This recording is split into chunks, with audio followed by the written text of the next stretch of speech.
My cousins mocked my simple job as a city custodian for 3 years.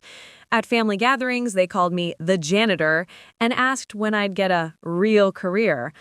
But when Mayor Thornfield called me into his office last Tuesday, he didn't address me as Delilah the custodian. He called me Councilwoman Reeves. What they didn't know about my simple job was that I'd been documenting every dirty secret, every backroom deal, every violation I'd witnessed while emptying their trash cans. My name is Delilah Reeves, and if you think you know how this ends, stay tuned. Before we jump back in, tell us where you're tuning in from, and if this story touches you, make sure you're subscribed, because tomorrow I've saved something extra special for you. What do you call family when their mockery becomes the fuel for your rise? When their laughter at your lowly position transforms into the very foundation of your power? The last family barbecue was 3 months ago at my Aunt Cordelia's sprawling house in Millbrook Heights. I remember it perfectly because it was the day I decided to stop being invisible.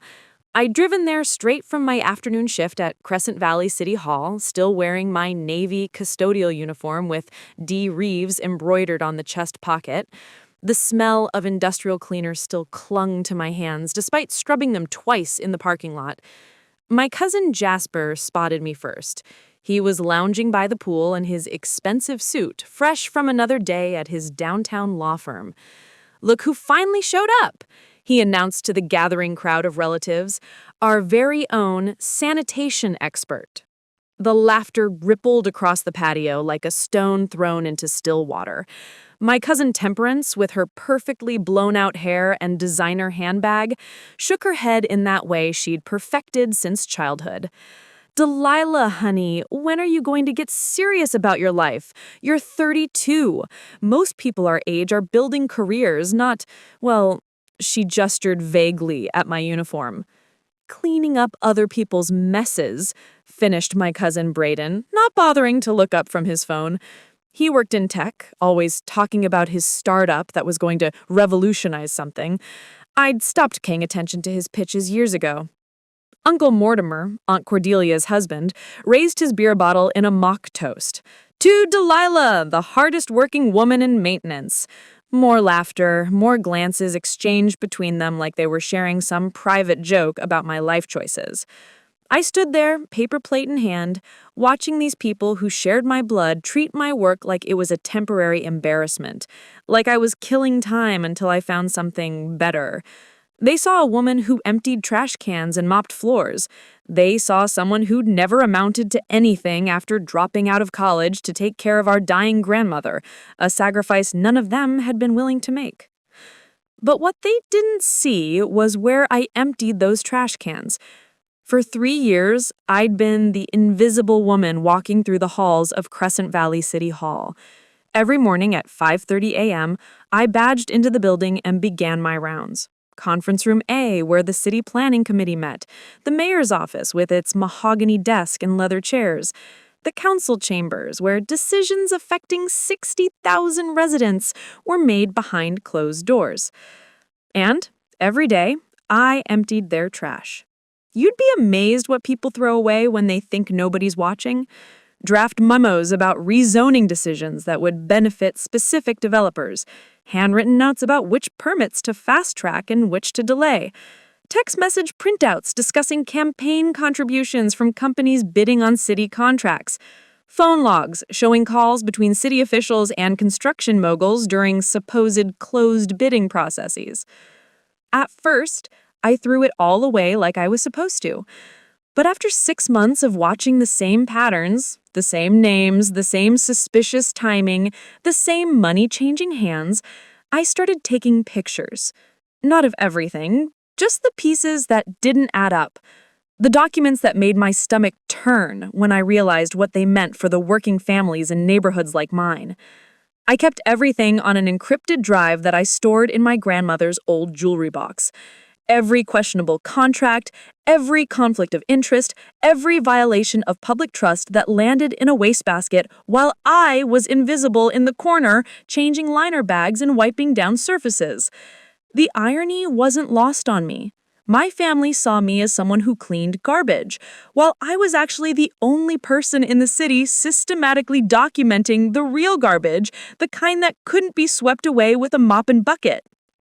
At that barbecue, while Jasper was explaining to anyone who'd listen how his firm had just won a major municipal contract, funny how he never mentioned which municipality or for what service, I made a decision. I was tired of them being their punchline, tired of pretending their condescension didn't sting. But most of all, I was tired of sitting on information that could change everything while they assumed I was too stupid to understand what I'd seen. That night, I drove home to my small apartment in Riverside District, the poor side of town, according to my cousins, and opened my laptop. I began typing an email that would change everything. Not to the press, not to some activist group, but to someone who had the power to act on what I'd discovered. 3 weeks later, Mayor Thornfield's assistant called and asked if I could come in for a meeting. Nothing formal, she said. The mayor just wants to discuss some concerns that have been brought to his attention. I wore my custodial uniform to that meeting, because by then, I'd realized something my cousins never would. Sometimes the most powerful position in the room is the one everyone thinks doesn't matter. And that's when everything changed. Preparing and narrating this story took us a lot of time, so if you are enjoying it, subscribe to our channel. It means a lot to us. Now back to the story. That meeting with Mayor Thornfield wasn't what I expected. His office felt different when you weren't there to empty the wastebaskets. The mahogany desk I'd dusted hundreds of times now sat between us like a barrier. And for the first time in 3 years, he was actually looking at me, not through me. "Miss Reeves," he began, his fingers drumming against a manila folder that sat closed in front of him. "I understand you've been observing some irregularities during your work here at City Hall." I sat straighter in the leather chair I'd only ever seen from behind while vacuuming. "Yes, sir, I have." His assistant, Mrs. Holloway, stood by the door taking notes. She'd always been polite during my early morning rounds, sometimes leaving me coffee or a thank you note when I cleaned her desk area. Now she watched me with new interest, like she was seeing me for the first time. Mayor Thornfield opened the folder and pulled out printed copies of the photos I'd submitted. My documentation of the discarded memos, the suspicious contracts, the handwritten notes about fast-tracked permits. 3 years of evidence spread across his desk like pieces of a puzzle he was trying to assemble. "These are quite serious allegations, Miss Reeves. If what you've documented here is accurate, we're looking at potential violations of the Municipal Ethics Act, conflicts of interest, and possible bid rigging on several major city contracts." I nodded, my hands folded in my lap to keep them from shaking. "I only photographed what I found, sir. I didn't go looking through private documents or anything like that. These were all discarded materials that I encountered during my normal cleaning duties." That was important. I'd researched the legality extensively before coming forward. Anything thrown away in a government building's trash became public domain. I hadn't stolen anything or violated anyone's privacy. I'd simply documented waste that told a story. Mrs. Holloway cleared her throat. "Sir, we should probably discuss the timeline here. Some of these documents appeared to relate to the Riverside District Development Project that was approved last month." My stomach dropped. Riverside District? My neighborhood. The place my cousins called the poor side of town with such disdain. I'd been cleaning the conference rooms during those planning meetings, invisible in the corner, while they discussed rezoning that would displace hundreds of families to make room for luxury condos. "The Riverside Project?" I asked, unable to keep the concern from my voice. Mayor Thornfield's expression darkened. "Miss Reeves, are you familiar with the details of that development plan?" I live in Riverside District, sir. Building 47 on Elm Grove Street. Most of my neighbors received eviction notices last month. They were told it was for urban renewal, that new housing would be built for the community. But the documents I found suggested— I paused, choosing my words carefully. They suggested the new developments would be priced well beyond what current residents could afford. He exchanged a look with Mrs. Holloway. What else do you know about your neighborhood situation? I know that Pinnacle Development Group submitted the winning bid, even though their proposal was 30% higher than two other qualified firms. I know that Councilman Rodriguez's brother-in-law works for Pinnacle, and I know that the environmental impact study that was supposed to take 6 months was completed in 3 weeks. I took a breath. I know because all of that information ended up in various trash cans throughout this building. The room fell silent except for the scratch of Mrs. Holloway's pen against her notepad. Mayor Thornfield leaned back in his chair, the same chair I'd seen him sitting in countless times while I emptied his office wastebasket, never imagining I'd one day be sitting across from it as anything other than invisible staff. Miss Reeves, I need to ask you something directly. Why are you bringing this to me? Why not the press or the State Ethics Board or any number of other channels? I'd anticipated this question. Because I believe in the system working the way it's supposed to, sir. I believe in giving people the chance to do the right thing before going nuclear. And because I hesitated, then decided on honesty. Because I've watched you for 3 years. I've seen how you interact with staff, how you handle difficult decisions. I've seen the late nights you stay here working on problems. You're not part of what I documented. That seemed to surprise him. You've been observing me? Not intentionally, sir, but when you're invisible, you see everything. You work longer hours than anyone else in this building. You've never thrown away anything that looked suspicious or unethical. Your wastebasket mostly contains coffee cups, draft speeches about community programs, and notes to yourself about constituent concerns. I realized how that sounded and felt heat rise to my cheeks. I'm sorry, that sounds like I was spying. No, he said slowly. That sounds like you were paying attention, which is more than most people do in this building. Mrs. Holloway stepped forward. Sir, if even half of what Miss Reeves has documented is accurate, we need to involve the district attorney's office. This goes beyond administrative misconduct. Mayor Thornfield nodded grimly. I agree. But first, Miss Reeves, I need to know, are you prepared for what comes next? Because once we start pulling this thread, everything unravels. Your quiet life as city custodian is about to become very complicated. I thought about my cousins laughing at my simple job 3 months ago, about Jasper's mysterious municipal contract and his smug assumption that I was too stupid to understand what was happening around me, about my neighbors in Riverside District packing their belongings because they couldn't afford to fight City Hall. I'm prepared, sir. Good, he said, closing the folder, because I'm going to need you to do more than empty trash cans. I'm going to need you to help us clean house. That afternoon, I called in sick for my custodial shift for the first time in 3 years. Instead of mopping floors and changing wastebasket liners, I sat in the mayor's conference room with Mrs. Holloway, a city attorney, and an investigator from the district attorney's office, walking through every piece of evidence I'd collected. By evening, I realized my life had changed completely. I was no longer just Delilah the custodian who cleaned up after important people. I was now Delilah the witness who might just clean up the corruption that had been hiding in plain sight. And somewhere across town in Millbrook Heights, my cousins had no idea that their family punchline was about to become front-page news. The call came at 6:47 a.m. on a Thursday, 2 weeks after my meeting with Mayor Thornfield. I was making coffee in my tiny Riverside District kitchen when my phone buzzed with an unknown number. Miss Reeves, this is District Attorney Patricia Voss. I need you to come in immediately. We've discovered something that changes everything. The urgency in her voice sent ice through my veins.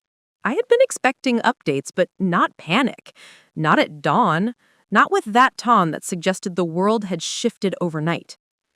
An hour later, I sat in the DA's office, surrounded by boxes of documents, computer printouts, and evidence bags. D.A. Voss, a sharp woman in her 50s with silver-streaked hair, spread photographs across the conference table like she was dealing cards in a high-stakes game.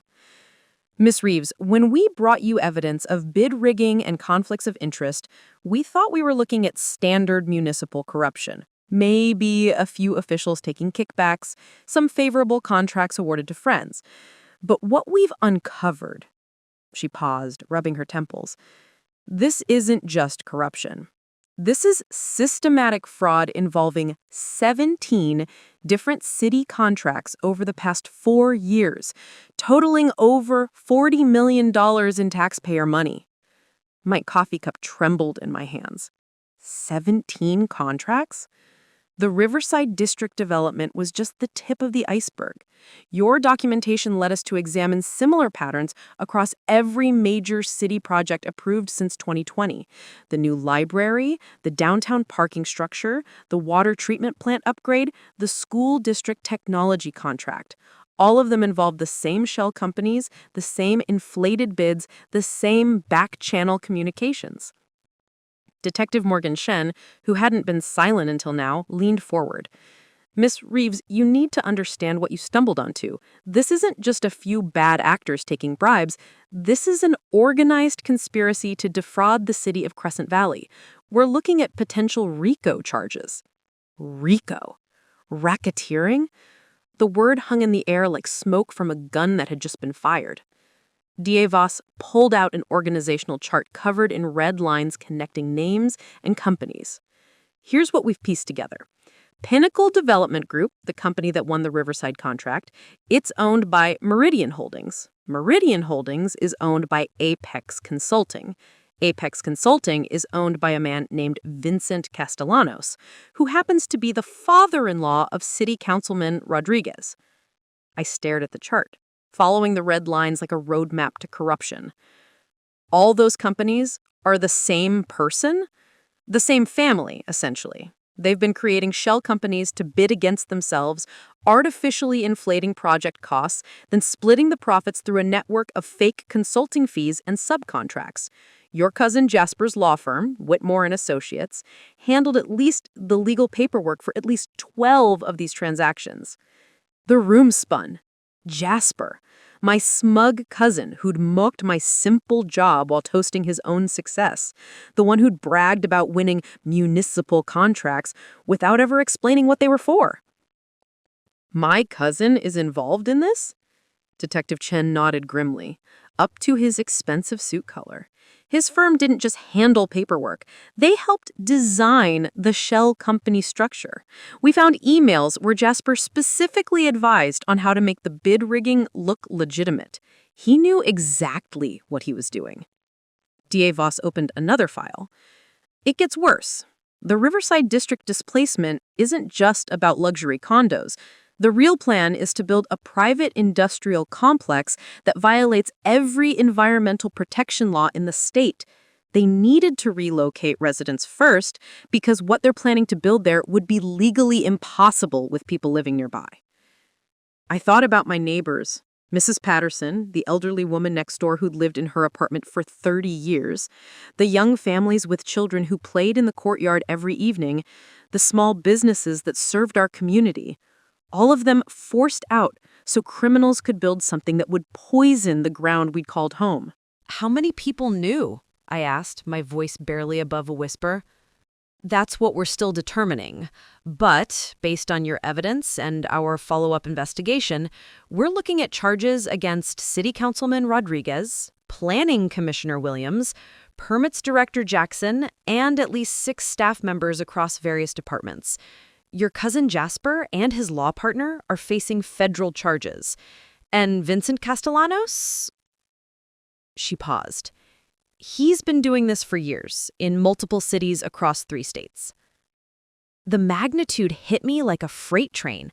My simple documentation of suspicious trash had uncovered a multi-state criminal enterprise. The family that had laughed at my custodial job had been profiting from the destruction of communities like mine while I unknowingly collected the evidence that would bring them down. Detective Chen's phone buzzed, and he stepped away to answer it. When he returned, his expression was even more serious. That was the FBI field office. They want to take the lead on this case. We're officially in federal territory now. FBI. Federal charges. This had moved so far beyond anything I had imagined when I first started taking pictures of discarded documents. The Ava studied my face carefully. Ms. Reeves, I need to be completely honest with you about what this means. You're no longer just a witness. You're the key witness in a federal racketeering case. Your cousin's law firm is going to hire the best defense attorneys money can buy. They're going to try to discredit you, to make it seem like you're a disgruntled employee making things up. They're going to argue that a custodian couldn't possibly understand complex legal and financial documents. But I didn't make anything up. I just photographed what I found. I know that. You know that. But Jasper Whitmore knows exactly how much trouble he's in, and he's going to fight like his life depends on it, because his freedom does depend on it. She closed the file folders. There's something else. We've been monitoring communications since we started this investigation. Your family knows something is happening. They don't know you're the source yet, but they're getting nervous. My stomach dropped. What kind of communications? Detective Chen pulled out a transcript. Phone calls between your cousin Jasper and your Uncle Mortimer. Apparently, Uncle Mortimer has been investing in some of these shell companies. He's not directly involved in the fraud, but he's definitely benefited from it. They're discussing damage control, wondering if there's a leak in the city government. Uncle Mortimer, the man who toasted my hard work and maintenance with such condescending amusement. He'd been profiting from the same corruption I'd been unknowingly documenting, getting rich while neighborhoods like mine were being systematically destroyed. They're going to figure out it was me eventually, I said. Probably, which is why we need to move fast. We're planning simultaneous raids tomorrow morning. Jasper's law firm, Vincent Castellanos' offices, City Hall records, and at least 6 staff members across various departments. Once that happens, everyone will know there's a federal investigation. Your role will become public knowledge. I sat back in my chair, overwhelmed by the weight of what I'd set in motion. 3 months ago, I was just the invisible custodian my family pitied. Now, I was the catalyst for the largest municipal corruption case in Crescent Valley's history. Ms. Reeves, I need to be completely honest with you about what this means. You're no longer just a witness. You're the key witness in a federal racketeering case. Your cousin's law firm is going to hire the best defense attorneys money can buy. They're going to try to discredit you, to make it seem like you're a disgruntled employee making things up. They're going to argue that a custodian couldn't possibly understand complex legal and financial documents. But I didn't make anything up. I just photographed what I found. I know that, you know that. But Jasper Whitmore knows exactly how much trouble he's in, and he's going to fight like his life depends on it, because his freedom does depend on it. She closed the file folders. There's something else. We've been monitoring communications since we started this investigation. Your family knows something is happening. They don't know you're the source yet, but they're getting nervous. My stomach dropped. What kind of communications? Detective Chen pulled out a transcript. Phone calls between your cousin Jasper and your Uncle Mortimer. Apparently, Uncle Mortimer has been investing in some of these shell companies. He's not directly involved in the fraud, but he's definitely benefited from it. They're discussing damage control, wondering if there's a leak in the city government. Uncle Mortimer, the man who toasted my hard work and maintenance with such condescending amusement. He'd been profiting from the same corruption I'd been unknowingly documenting, getting rich while neighborhoods like mine were being systematically destroyed. They're going to figure out it was me eventually, I said. Probably, which is why we need to move fast. We're planning simultaneous raids tomorrow morning. Jasper's law firm, Vincent Castellanos' offices, City Hall records, and at least 6 staff members across various departments. Once that happens, everyone will know there's a federal investigation. Your role will become public knowledge. I sat back in my chair, overwhelmed by the weight of what I'd set in motion. 3 months ago, I was just the invisible custodian my family pitied. Now, I was the catalyst for the largest municipal corruption case in Crescent Valley's history. Ms. Reeves, are you ready for your family to know the truth about your simple job? I thought about my cousin's laughter, their assumptions about my intelligence, their dismissal of my worth. I thought about my neighbors packing their belongings and my community being sacrificed for criminal profit.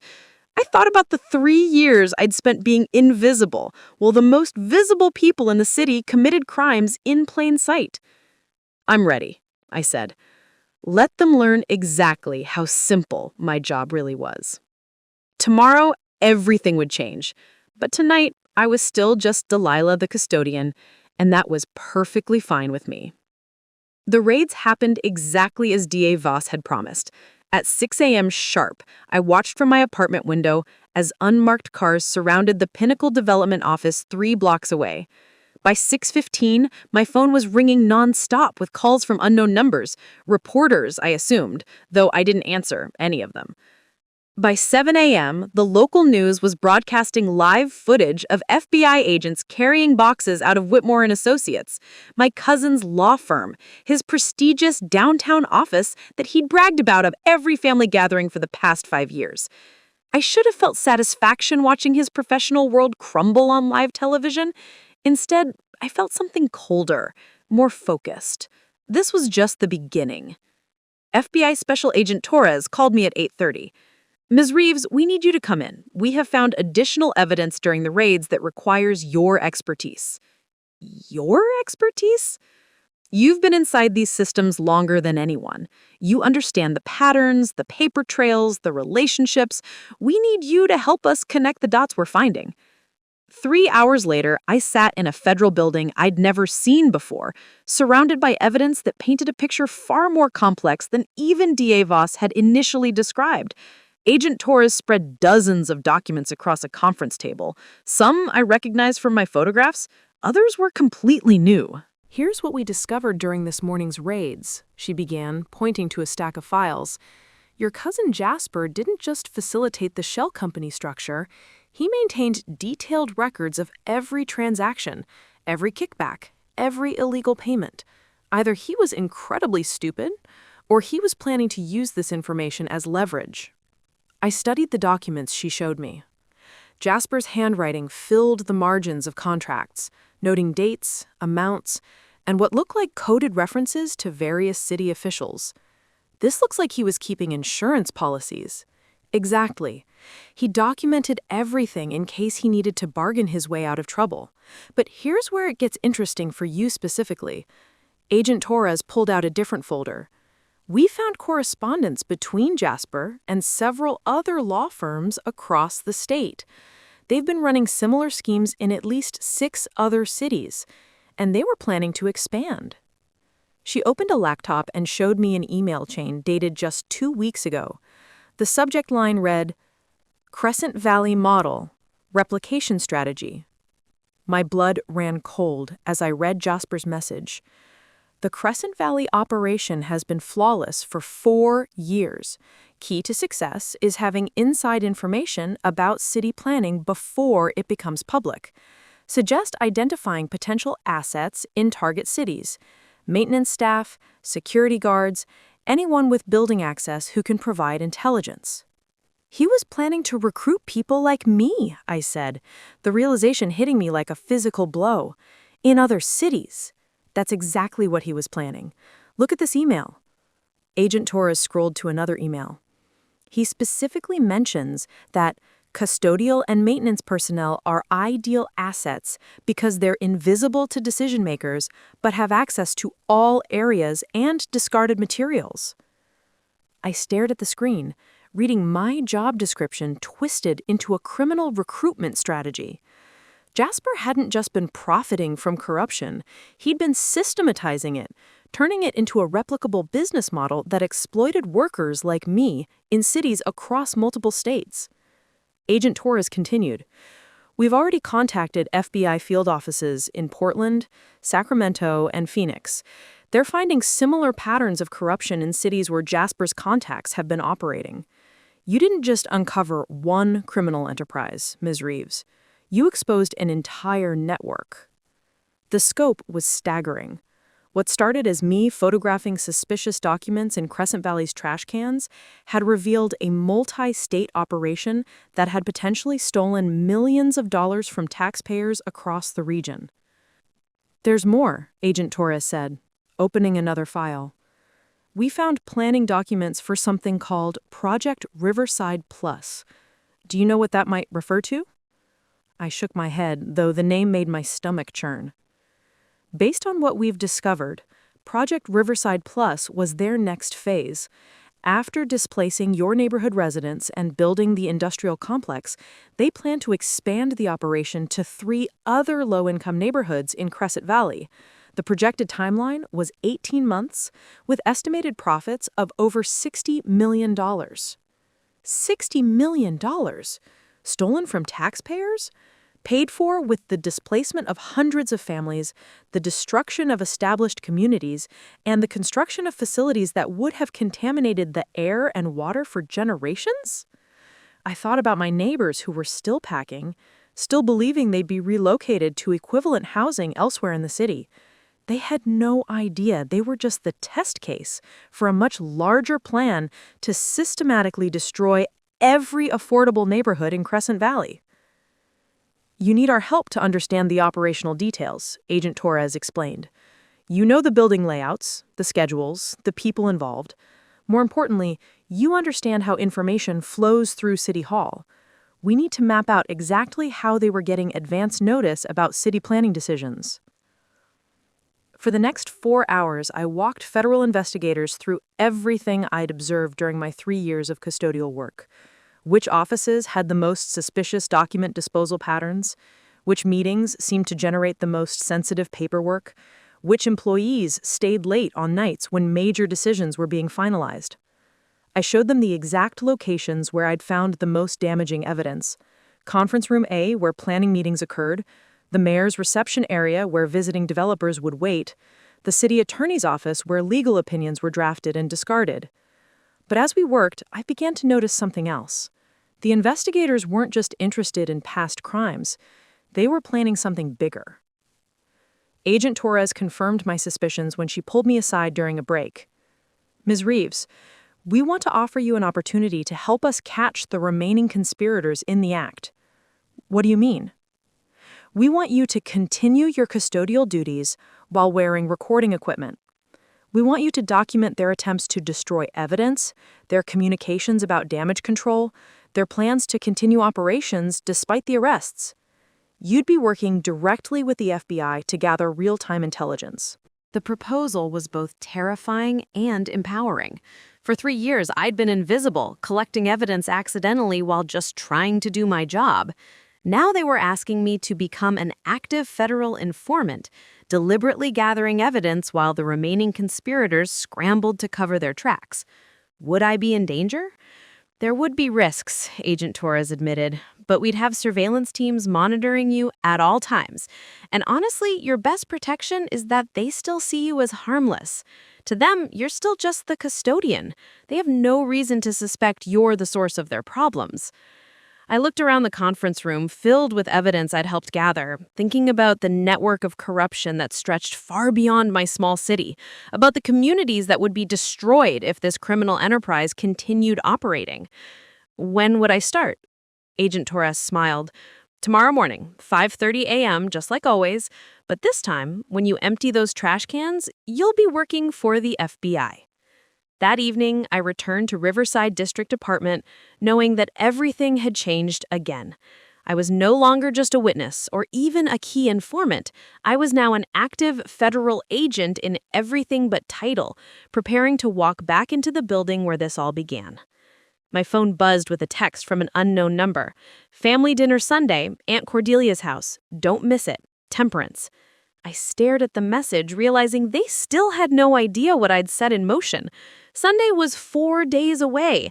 By then, I'd be back inside City Hall, recording conversations and gathering evidence while wearing an FBI wire. My family still thought I was the joke. They had no idea I was about to become their worst nightmare. The wire was smaller than I'd expected. Agent Torres taped it to my ribcage at 5 a.m. Friday morning in the FBI surveillance van parked 2 blocks from City Hall. The recording device, no bigger than a matchbox, was hidden inside the battery compartment of my industrial radio, the same radio I'd carried on my custodial rounds for 3 years. Remember, Agent Torres said, adjusting the tiny microphone one last time, act completely normal. Empty the trash, clean the offices, follow your regular routine. If anyone asks about the arrests, just say you saw it on the news like everyone else. I nodded, trying to calm the nervous energy that made my hands shake.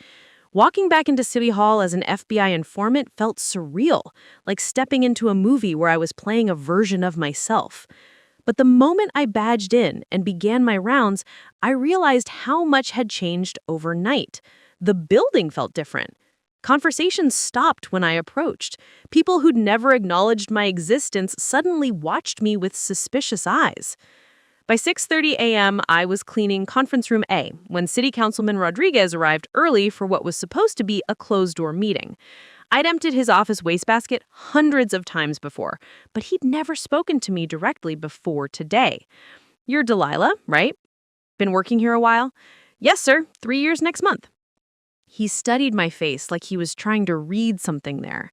"Must see a lot of things working in all the offices like you do." The wire against my ribs suddenly felt hot. "Mostly just trash and dust, sir. Nothing too interesting." "Right. Nothing interesting." He paused, then leaned against the conference table. "You know, Delilah, sometimes people see things they think are important, but they don't really understand the context. City government is complicated. What looks wrong to an outsider might actually be perfectly legal." I continued wiping down the table, keeping my voice steady. "I wouldn't know about any of that, sir. I just clean."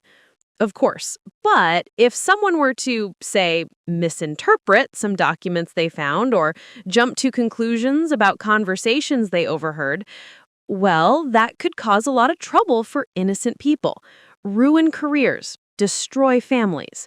The recording device captured every word, every pause, every implied threat. Rodriguez was fishing, trying to determine if I knew anything about the investigation while simultaneously warning me to stay quiet if I did. "I don't really pay attention to documents, sir. Most of what I see is just coffee cups and crumpled paper." "Good. That's probably for the best."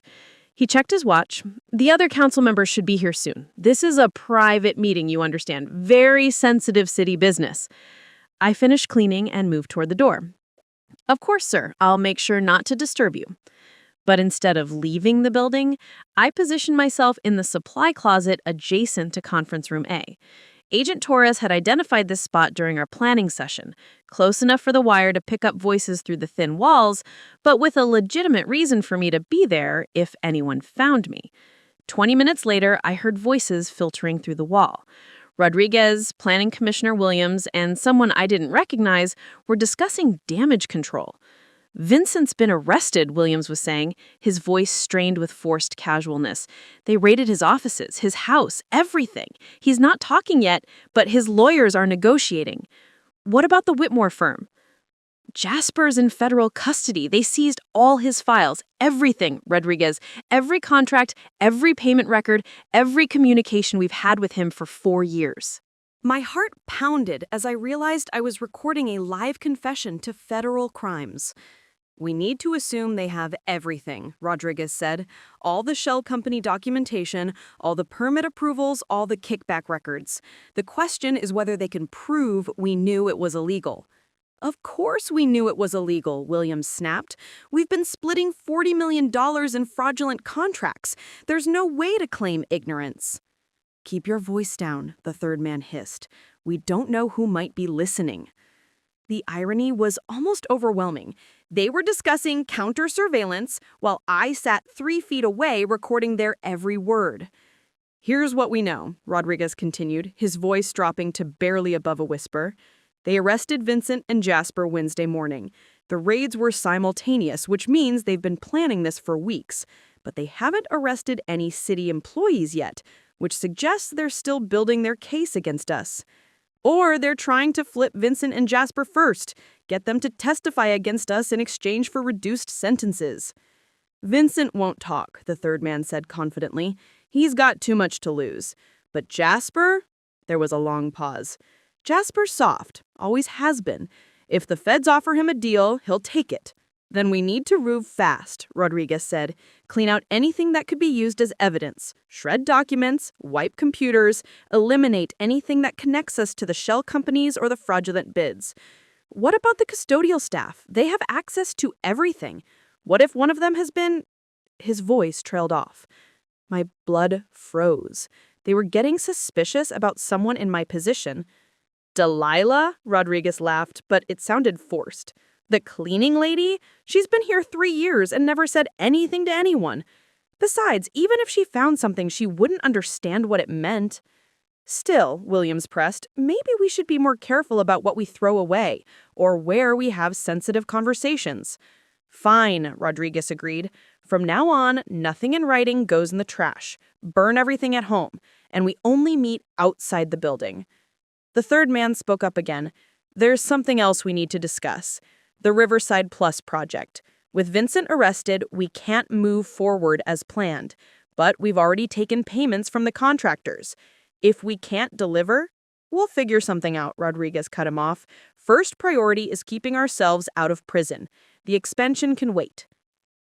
They talked for another 30 minutes, discussing which documents to destroy, which hard drives to wipe, and which employees might be weak links in their organization.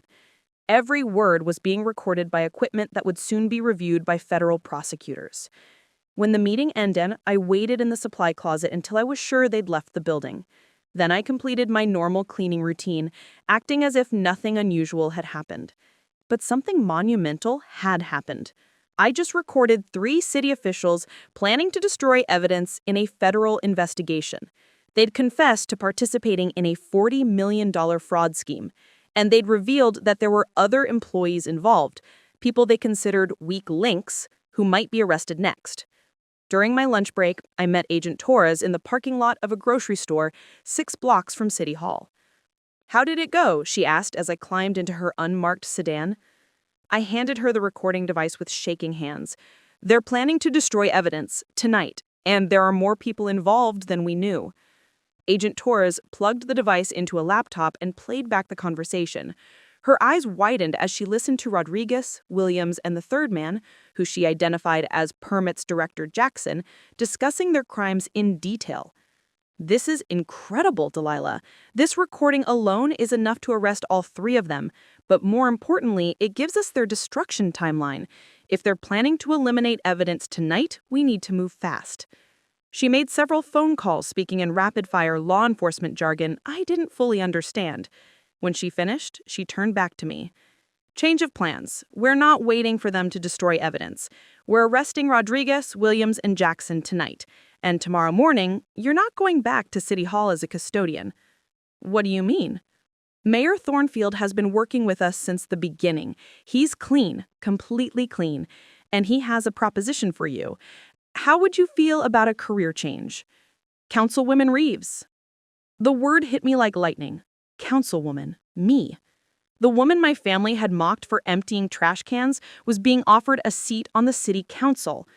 "But the arrests haven't happened yet. The investigation isn't finished." "The investigation of the criminal network is basically complete. Thanks to your work, we have enough evidence to prosecute everyone involved. But now comes the harder part, rebuilding the city government that these criminals destroyed. Mayor Thornfield needs people he can trust, people who've proven their integrity, people who understand how the system really works." I stared out the car window at the grocery store parking lot, thinking about Sunday's dinner at Aunt Cordelia's house. In 3 days, I'd be sitting across from cousins who had no idea their family joke was about to become their family shame. When would this appointment happen? Monday morning, there's an emergency city council session to address the arrests and begin damage control. Mayor Thornfield plans to announce your appointment to fill Rodriguez's vacant seat. 5 days from now. By then, my cousins would know that their mockery of my simple job had been the catalyst for the largest municipal corruption case in state history. And they'd know that the custodian they'd laughed at was now Councilwoman Delilah Reeves. The arrests happened at 11:47 p.m. Friday night. I watched from my apartment window as news vans surrounded City Hall, their bright lights turning the building into a stage for the biggest political scandal in Crescent Valley's history. By Saturday morning, my phone was buzzing with missed calls from numbers I recognized. My family members, all suddenly very interested in talking to their custodian cousin. I didn't answer any of them. Instead, I spent Saturday in a secure FBI conference room helping prosecutors prepare for what Agent Torres called the most complex municipal corruption case we've ever built. The evidence spread across 3 tables told a story that even I hadn't fully grasped during my years of documentation. Assistant U.S. Attorney Michael Brooks, a stern man with sharp eyes and graying temples, walked me through the prosecution's strategy. Miss Reeves, your recordings from yesterday gave us everything we needed to arrest Rodriguez, Williams, and Jackson. But now we need your help building the broader case. He pointed to a timeline spanning 4 years marked with dozens of contracts, payments, and shell company formations. We've identified 43 separate criminal acts across 17 different city projects. Your initial documentation connected the dots for us, but we need you to verify the specific details of how information flowed through the building. For 6 hours, I worked with federal prosecutors, FBI agents, and forensic accountants to map out exactly how the criminal network had operated. My knowledge of City Hall's daily routines combined with the evidence I'd collected created a comprehensive picture of systematic fraud. Here's what we've established, Attorney Brooks said, pulling up a digital presentation. Vincent Castellanos created a network of shell companies designed to bid against each other on city contracts. But the success of this operation depended entirely on inside information. They needed to know about upcoming projects before they were publicly announced, and they needed to know what other companies were bidding. I studied the flowchart he showed me. That's why they needed people inside City Hall. Exactly. And not just any people, they needed people who were invisible, who had access to multiple offices, who could observe planning meetings and document disposal without drawing attention. He looked at me directly. They needed people exactly like you, except people who would work for them instead of against them. Agent Torres opened another folder. We found Jasper's recruitment plans in his seized files. He was specifically targeting custodial staff, security guards, and maintenance workers in 6 other cities. The Crescent Valley operation was his proof of concept. The realization hit me like a physical blow. I was the prototype? In a way, yes, except you were working for justice instead of corruption. But Jasper's model assumed he could find people in your position who would be willing to sell information for money. He had detailed profiles of potential recruits, single parents struggling financially, workers with gambling debts, employees who felt undervalued or resentful towards management. I thought about my own financial struggles, my family's condescension, my sense of being invisible and underappreciated. Under different circumstances, if someone had approached me with cash in exchange for information about upcoming city projects, would it have worked? I asked. Attorney Brooks nodded grimly. It was already working.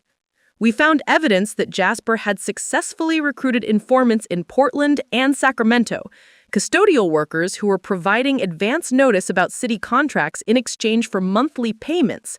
The corruption networks in those cities were just getting started, but they were following the exact same model.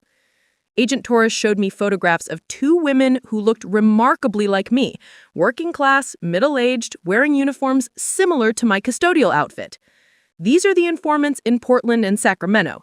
Both single mothers, both struggling financially, both employed in city maintenance positions. Jasper specifically targeted people who matched your demographic profile. The scope of what I'd prevented began to sink in. My decision to document corruption instead of ignoring it hadn't just stopped one criminal network. It had prevented the expansion of a systematic model designed to corrupt municipal governments across multiple states. There's more, Attorney Brooks said, opening yet another file.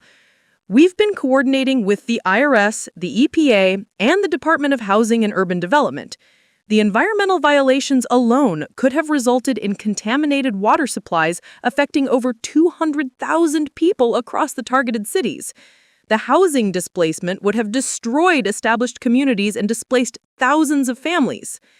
He showed me environmental impact studies that had been falsified, safety inspections that had been bought, and zoning approvals that violated federal law. The industrial facilities planned for Riverside District and similar neighborhoods in other cities weren't just illegal, they were toxic waste sites disguised as legitimate development projects. I stared at the medical projections, thinking about the children who played in my neighborhood courtyard every evening. The elderly residents like Mrs. Patterson, who had lived in Riverside District for decades. They would have all been slowly poisoned while criminals profited from their suffering.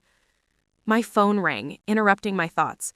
The caller ID showed Temperance, my cousin calling for the 4th time since morning. Should I answer it? I asked Agent Torres. Actually, yes. But first, let me brief you on something important. She pulled me aside away from the other investigators. We've been monitoring your family's communications since the arrests started. Your cousins know something's wrong, but they haven't connected you to the investigation yet. They think the FBI has an inside source in city government, but they assume it's someone in management or administration. What are they saying? Jasper's in federal detention, but his wife has been calling family members trying to raise money for his legal defense. They're planning to hire one of the most expensive criminal defense firms in the state. More importantly, they're getting suspicious about who might have turned him in. She showed me transcripts of phone calls between my aunt, uncle, and various cousins.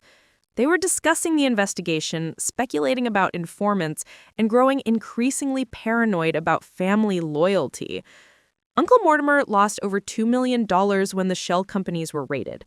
He's furious, and he's demanding that the family close ranks against any external threats. Tomorrow's dinner at your aunt's house isn't just a social gathering, it's a strategy meeting. The phone continued ringing. Temperance was persistent. Answer it, Agent Torres instructed. Act normal, act like you're just learning about this from the news like everyone else, but pay attention to what they tell you and what they ask. I accepted the call, putting it on speaker so the agents could hear. Delilah, finally!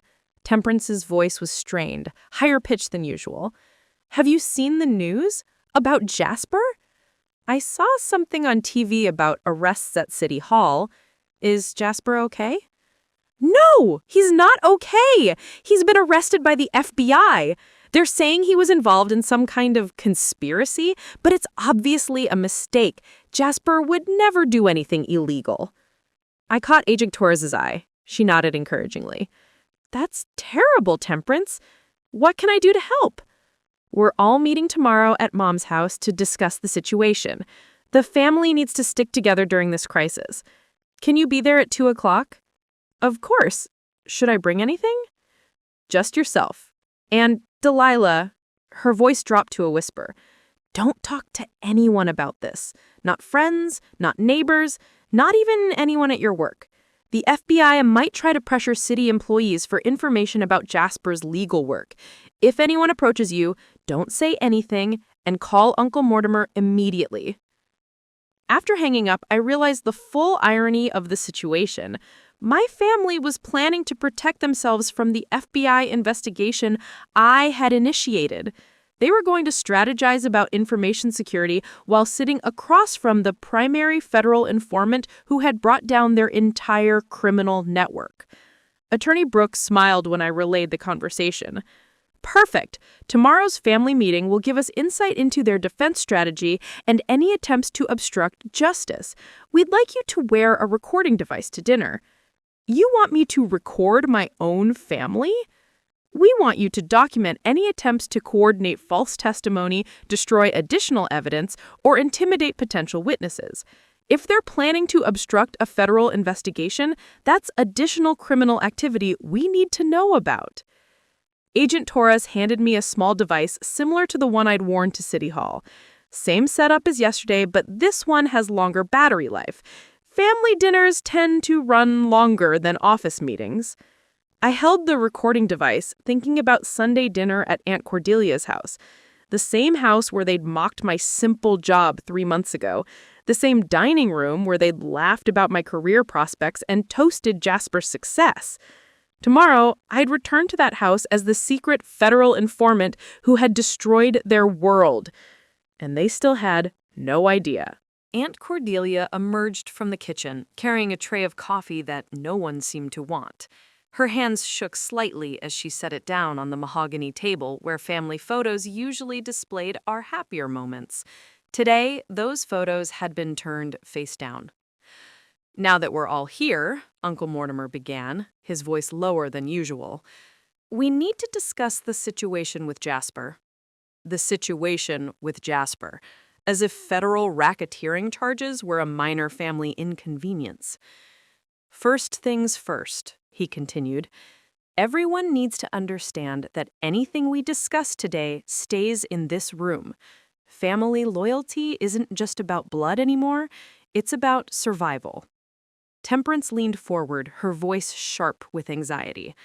"The lawyers say the FBI has been building this case for months. They had inside information about Jasper's business dealings, detailed records of private conversations, even documentation of confidential legal work." "Someone betrayed him," Braden said, finally looking up from his phone. "Someone with access to information they shouldn't have had." Uncle Mortimer nodded grimly. "The question is who, and the more important question is whether they're targeting the rest of us." I sat quietly on the edge of the group, playing the role of concerned but confused family member. Inside, my heart was racing as I realized they were discussing a manhunt for me. Sterling, a cousin I barely knew who worked in finance, pulled out a legal pad covered with notes. "I've been analyzing the arrest timeline and the evidence described in the news reports. Whoever provided information to the FBI had access to Jasper's office, knowledge of the shell company structures, and detailed information about city contracts." "That narrows it down considerably," Octavia added. She worked as a private investigator, and her professional skills were now focused on identifying the family threat. "We're looking for someone with regular access to both Jasper's firm and City Hall, someone who understood the financial structures well enough to document them properly." My mouth dried up. They were methodically eliminating possibilities, working their way toward the truth with frightening efficiency. Uncle Mortimer opened a folder and spread out newspaper clippings about the arrests. The FBI press release specifically mentioned documentary evidence gathered over an extended period. That suggests long-term surveillance by someone in a position to observe patterns. "What about city employees?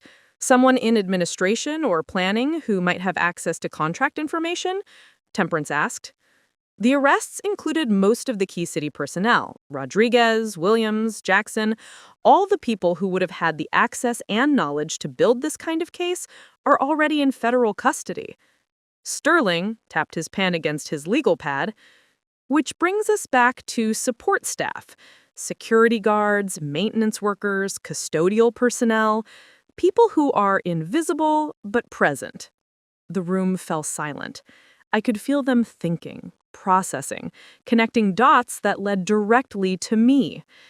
Aunt Cordelia spoke for the first time since serving coffee. "Delilah works at City Hall." Every eye in the room turned toward me. The weight of their collective suspicion was suffocating.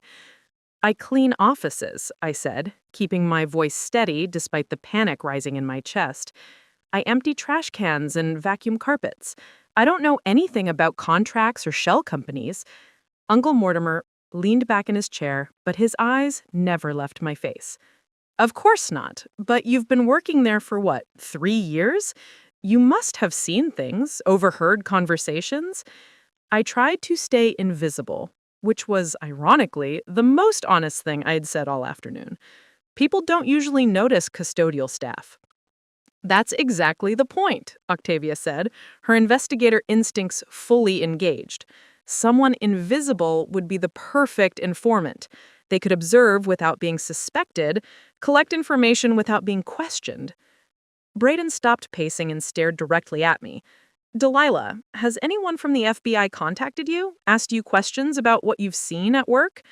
The lies came easier than I expected. No. Should I be worried about that? Actually, Sterling interjected, maybe we should be asking different questions. Delilah, what exactly do you do during your workday? Which offices do you clean? What documents might you have access to? They were interrogating me now. Their family concern transformed into criminal paranoia. The recording device captured every question, every accusation disguised as worry. For the next hour, they grilled me about my work routines, my observations, my potential access to sensitive information. I answered carefully, providing just enough detail to seem credible while avoiding anything that might confirm their suspicions. But Uncle Mortimer wasn't satisfied with my responses. During a break in the questioning, he pulled me aside into his study, the same room where he'd often discussed his investments during previous family gatherings. Delilah, he said, closing the door behind us, I need you to be completely honest with me. My lawyers tell me that whoever provided information to the FBI collected evidence over several years. That requires patience, planning, and intimate knowledge of how the system works. He moved closer, his voice dropping to barely above a whisper.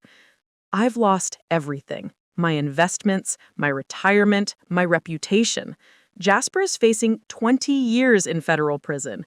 If there is someone in our family who betrayed us, he paused, his eyes hardening, that person needs to understand the consequences. The threat was unmistakable. Uncle Mortimer, the jovial patriarch who'd toasted my hard work and maintenance, was now implicitly threatening violence against whoever had destroyed his criminal empire. I don't know anything about betrayal. I just clean offices. He studied my face for a long moment, then opened his desk drawer and pulled out a thick envelope. The family is hiring private investigators to identify the FBI informant. We're also offering a reward for information leading to their identification. He held up the envelope. $50,000, Delilah, for anyone who can help us find the person who destroyed Jasper's life. $50,000, a bounty on my head, offered by my own family. If you hear anything at work, he continued, any conversations about the investigation, any hints about who might have been cooperating with the FBI, you call me immediately, day or night. I nodded, accepting the implicit recruitment into their counterintelligence operation. Of course, Uncle Mortimer. Family comes first. When we returned to the living room, the atmosphere had shifted again. They'd made a decision in our absence. Aunt Cordelia stood in the center of the room like she was delivering a speech. We've agreed on a plan. Everyone in this family will be watching, listening, and gathering information about the FBI investigation. If anyone approaches any of us asking questions, we document it. If anyone seems suspicious, we investigate them. We're also implementing security measures, Sterling added. No phones during family meetings, no electronic communication about sensitive topics. All conversations about the investigation happen in person only. Temperance looked directly at me. Delilah, since you work at City Hall, you're our early warning system. If the FBI starts interviewing employees, if there are any developments in the investigation, if you notice anything unusual, you report it immediately. They were turning me into their spy against myself. As the meeting broke up, family members approached me individually with final warnings and instructions.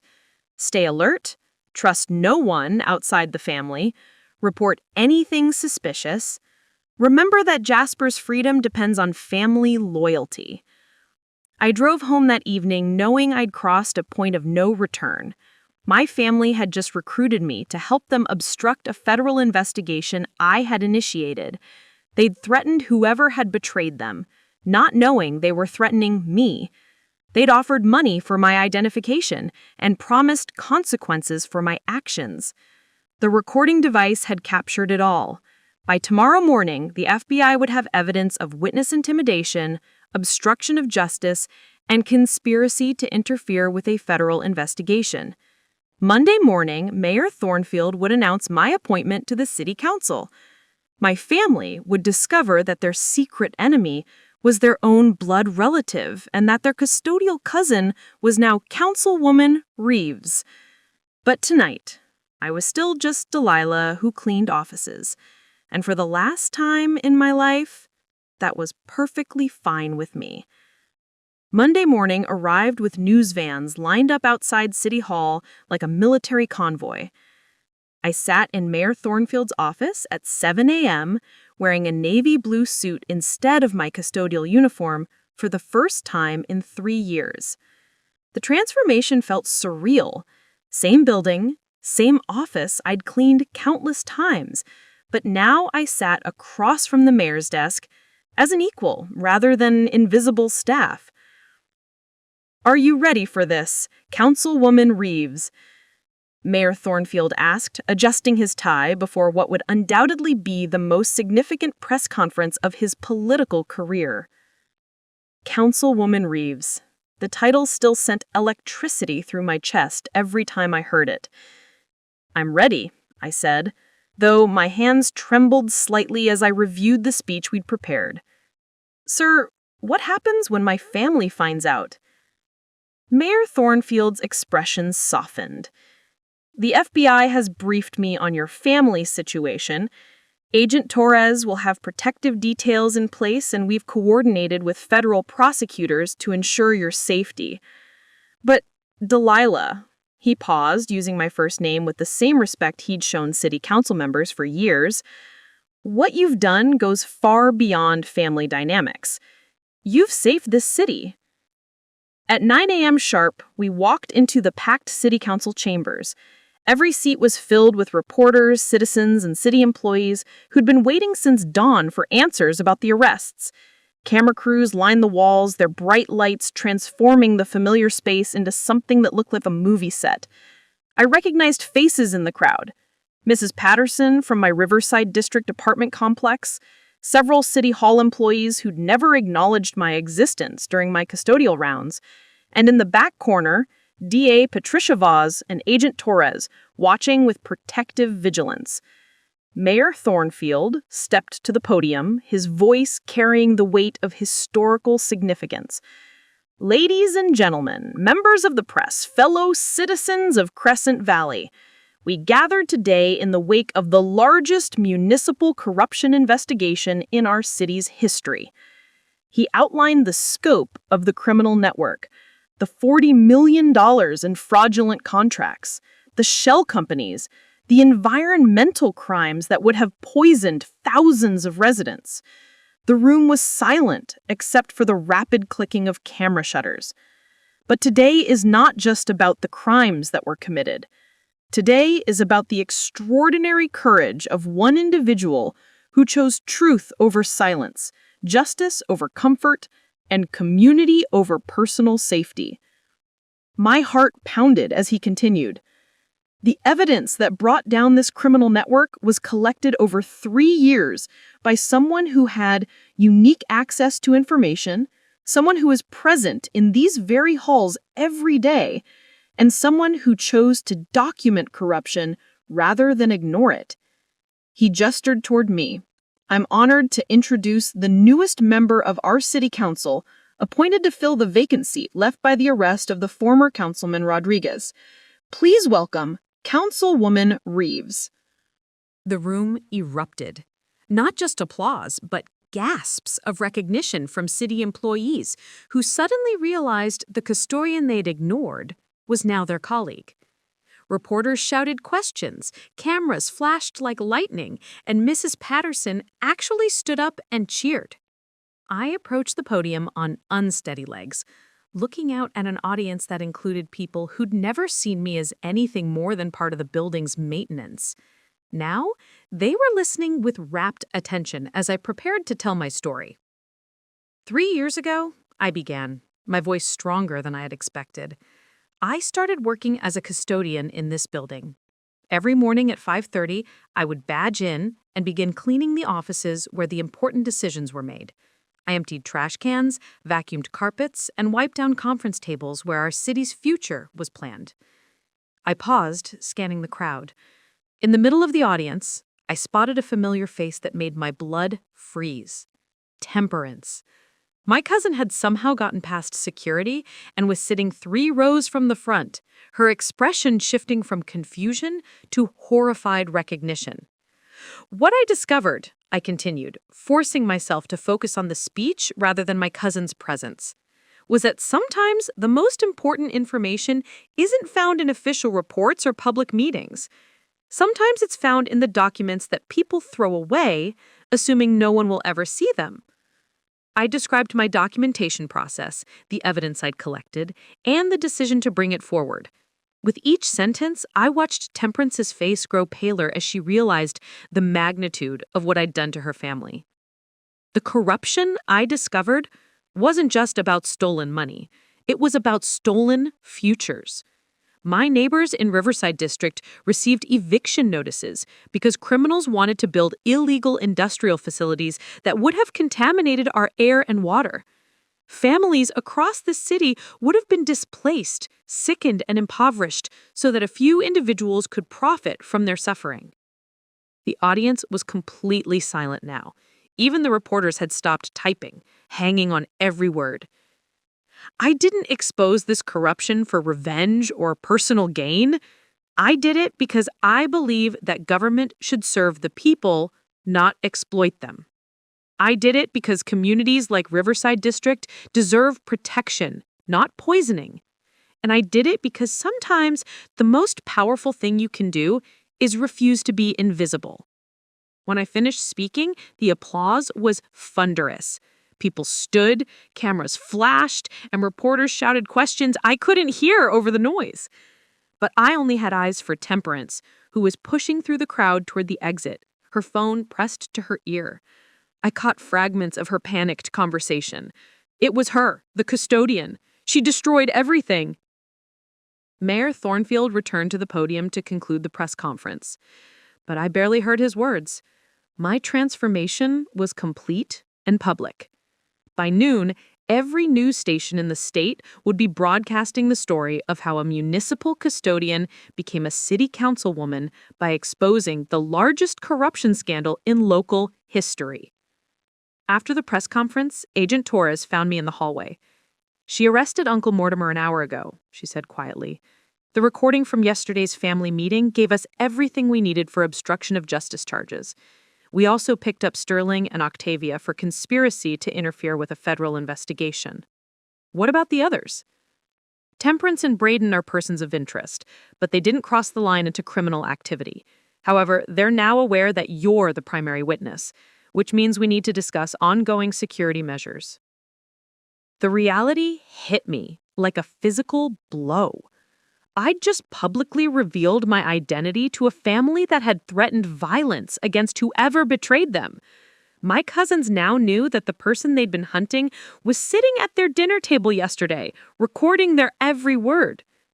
"Councilwoman Reeves?" A voice interrupted my conversation with Agent Torres. I turned to see Mrs. Patterson, the elderly neighbor from my apartment complex, approaching with tears in her eyes. "Mrs. Patterson, what are you doing here?" "I had to come thank you in person," she said, taking my hands in hers. "When I got that eviction notice, I thought my life was over. 30 years in that apartment, and I was supposed to just pack up and leave so some developer could build whatever they wanted. But you saved us. You saved our whole neighborhood." Behind her, I saw other Riverside District residents, families I recognized from the courtyard, small business owners whose shops would have been demolished, children who would have grown up breathing contaminated air if the criminal network had succeeded. For 3 years, I'd been invisible to the powerful people who made decisions in this building, but I'd always been visible to the people those decisions affected. The working families, the elderly residents, the community that would have been sacrificed for criminal profit. Now, as Councilwoman Reeves, I would represent those same people in the halls where I had once emptied trash cans. The irony was perfect. The woman they'd ignored while she cleaned up after them would now be the one making decisions about their futures. My phone buzzed with a text from an unknown number. This isn't over. Family doesn't forget. Family doesn't forgive. I showed the message to Agent Chorus, who immediately began making calls to increase my security detail. But I wasn't afraid anymore. Let them threaten me. Let them plot revenge. I was no longer the invisible custodian they could intimidate. I was Councilwoman Delilah Reeves, and I had the full weight of federal law enforcement, city government, and a grateful community behind me. The girl they'd mocked for having a simple job had just become one of the most powerful people in Crescent Valley, and that was just the beginning of my story. 6 months later, I stood in my new council office, the same space that had once belonged to the corrupt Rodriguez, reading through housing proposals for the Riverside District redevelopment. The irony wasn't lost on me that I now occupied the desk of the man who'd tried to poison my neighborhood for profit. The transformation had been complete in ways I never could have imagined. The FBI had closed their investigation with 17 convictions, including federal sentences ranging from 8 to 22 years. Jasper received 15 years and disbarment. Uncle Mortimer got 6 years for obstruction of justice. Vincent Castellanos, the mastermind, would spend the rest of his life in federal prison. But the real change wasn't in the courtroom victories or the newspaper headlines that had made me briefly famous across the state. The real change was in the daily work of rebuilding a city government that had been corrupted from the inside out. My first act as councilwoman had been proposing the Municipal Transparency Initiative, a comprehensive reform package requiring public disclosure of all city contracts, mandatory recordings of planning meetings, and citizen oversight committees for major developments. The same information I'd risk everything to expose was now available to every resident with an internet connection. More importantly, we'd hired new custodial staff and implemented the Employee Observation Protection Program, a formal system for city workers to report irregularities without fear of retaliation. 3 custodians, 2 security guards, and a maintenance technician now had direct lines to an independent ombudsman's office. Never again would someone in my former position have to choose between staying silent and risking their safety. The morning mail brought the usual mix of constituent correspondence and policy briefings, but one envelope caught my attention. Expensive stationery, no return address, my name written in elegant script across cream-colored paper. Inside, a single page of careful handwriting I recognized immediately. Delilah, I've spent 6 months trying to understand how the cousin we laughed at became the person who destroyed our family. Jasper is in federal prison. Uncle Mortimer's health is failing in a minimum security facility in Pennsylvania. The family fortune is gone, seized by the government to pay restitution to the city. But I've been thinking about what you said at the press conference, about refusing to be invisible, about communities deserving protection instead of exploitation, about government serving people instead of enriching criminals. I was wrong about your job. I was wrong about your intelligence. I was wrong about your worth. We all were. I understand why you can't forgive us. I understand why you'll never trust us again. But I need you to know that watching you become Councilwoman Reeves taught me something about courage that I never learned in my privileged life. You were never the joke, Delilah. We were. Temperance. I set the letter aside and walked to my office window, looking down at the City Hall courtyard where I'd once watched important people come and go while I remained invisible. Now, citizens approached me with problems, reporters sought my comments on policy issues, and other council members treated me as an equal voice in city governance. My assistant Marcus Chen, A young man fresh from public administration school who treated the job with the same serious dedication I'd brought to custodial work, knocked on my door. "Councilwoman Reeves? The Riverside District Community Council is here for your 2 p.m. meeting." I smiled at the title that still gave me chills of satisfaction. "Send them in, Marcus." The delegation included Mrs. Patterson, who'd become an unofficial spokesperson for the neighborhood, along with young parents, small business owners, and elderly residents whose lives had been saved by the exposure of the contamination plot. They brought architectural plans for the new community center that would be built where the toxic industrial facility had been planned. "Councilwoman," Mrs. Patterson said, unfolding the blueprints across my conference table, "we wanted you to see this before the public hearing next week. The federal restitution funds are allowing us to build something that will serve the community for generations." I studied the plans: a multi-purpose facility with a senior center, childcare services, small business incubator spaces, and environmental education programs. Where criminals had planned to build poison, the community would now nurture health, opportunity, and growth. "It's perfect," I said, meaning it completely, "but I have one suggestion." I pointed to a large open space in the center of the building. "This area should be a community meeting room where residents can gather to discuss city issues, review public documents, and organize civic engagement. We should call it the Transparency Hall." The delegation approved unanimously. After they left, I sat alone in my office as afternoon light streamed through windows I'd once cleaned from the outside. My phone buzzed with a text from Agent Torres. "Federal judge approved the final restitution payments today. Every family displaced by the Riverside scheme will receive full compensation plus damages. Total, $12.3 million returned to the community." $12 million, stolen from taxpayers by my own family members, now returning to the people it should have served all along.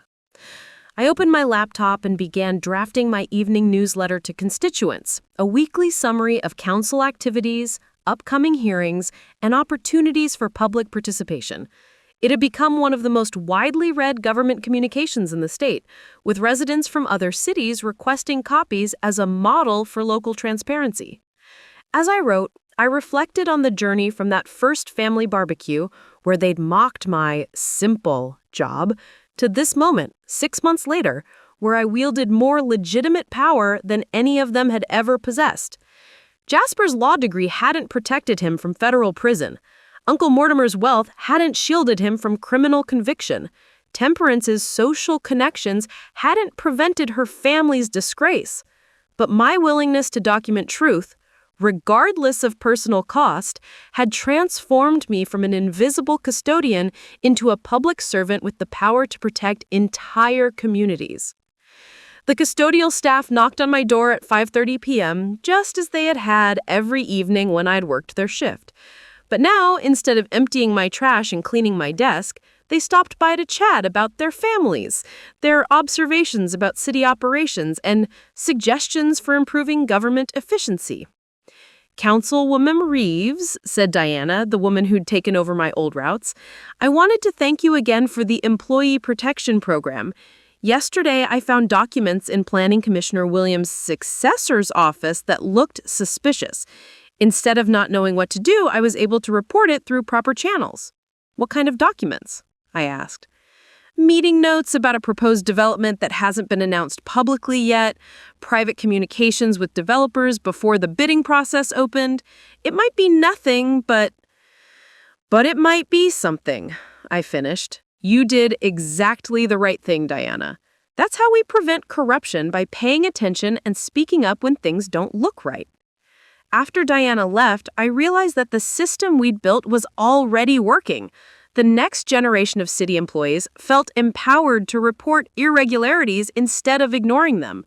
The culture of willful blindness that had enabled the corruption network was being replaced by a culture of vigilant transparency. As I prepared to leave the office, my phone rang with a call from a number I didn't recognize. I almost didn't answer, but something made me pick up.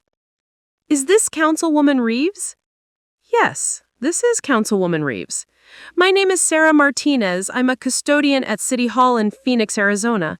I've been reading about your story in the news, and I think I'm seeing some of the same things you saw in Crescent Valley. I found documents that don't make sense, contracts that look suspicious, meetings that seem secretive. I don't know what to do. My heart began racing. The corruption network we'd exposed had been operating in multiple cities. This could be evidence of additional criminal activity that federal prosecutors needed to investigate. Sarah, I said carefully, I want you to document everything you've seen, but don't take any risks. Are you familiar with your local FBI field office? Yes, but I'm scared. What if I'm wrong? What if I lose my job? What if the people involved find out I'm asking questions? I thought about my own fear 6 months ago, sitting in Mayor Thornfield's office with a folder full of evidence and no idea how my life was about to change. Sarah, I was terrified too. But here's what I learned. The most dangerous thing isn't speaking up about corruption. The most dangerous thing is staying silent while criminals destroy communities for profit. We talked for 30 minutes. I gave her Agent Torres's contact information, explained the federal protection protocols, and assured her that taking action was safer than hoping the problems would resolve themselves. After hanging up, I realized that my story was becoming a template for others. Custodians, security guards, maintenance workers across the country were finding the courage to document corruption instead of ignoring it. The invisible people were refusing to stay invisible. I drove home to my new apartment in Riverside District, a larger place in the same neighborhood I'd fought to save, because this was where I belonged. As I parked, I saw children playing in the courtyard that would have been contaminated soil if the criminal network had succeeded. Mrs. Patterson waved from her balcony. "Good evening, Councilwoman." "Good evening, Mrs. Patterson. See you tomorrow's community meeting." Wouldn't miss it. I climbed the stairs to my apartment, thinking about the day when my cousins had mocked my simple job and asked when I'd get a real career. They'd assumed that emptying trash cans meant I was empty-headed. They believed that cleaning up after important people meant I wasn't important myself. They never understood that the most powerful position in any room is often the one that everyone underestimates. As I unlocked my door, I smiled at the brass nameplate I'd installed next to my apartment number. Delilah Reeves, custodian of democracy. Because that's what I'd always been. I'd just finally found the right office for the job.